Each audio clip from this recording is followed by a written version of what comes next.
Every little piece of forest that remains in Madagascar is not just important for Madagascar, it's globally important.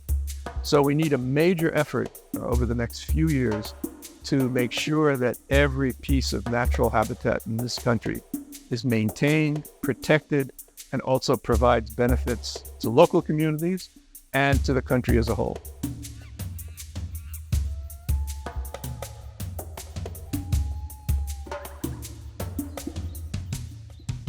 Rewild is a US-based organization that works in about 80 countries around the world. We have a number of local partners. We look at their capacity and we look at common interests. Are they interested in the same kinds of things we are, the same approaches? So we're not creating our own office here, but we're rather finding those partners that are like-minded, have the same objectives, and those are the ones that we help to support and work together to achieve our goal. Madagascar is perhaps the most unique country in the world in terms of biodiversity. The only country that compares in terms of uniqueness is Australia.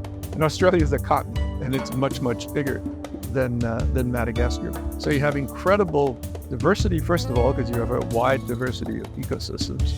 And you have species that occur nowhere else. For instance, the lemurs.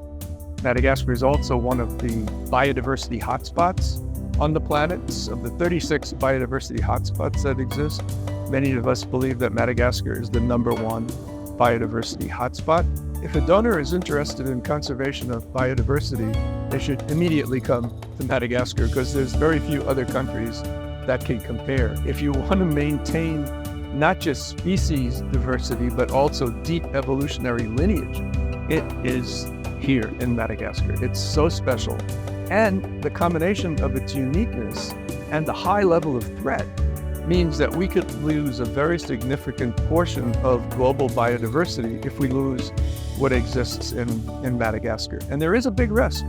I mean, if we don't take the appropriate action now and over the next decade, we could have a major extinction episode here in Madagascar as soon as 2030.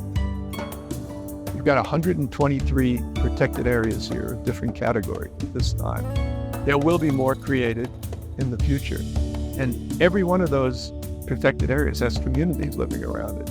And through ecotourism, those communities can benefit enormously from the presence of forests, lemurs, and other biodiversity. FAPBM, I think, holds the key to the survival of the protected areas of Madagascar and Madagascar's biodiversity. So to me, FAPBM really has to move as quickly as possible to support as much as possible of the protected areas and the biodiversity that exists in this country. And also the creation of new protected areas. Because in doing that, you will also attract more donors to the foundation. Funding organizations all around the world that have resources should help FAPBM in their efforts and enable them to do much, much more in the future. It's a good investment, and I hope that many organizations will help to support it in the years to come.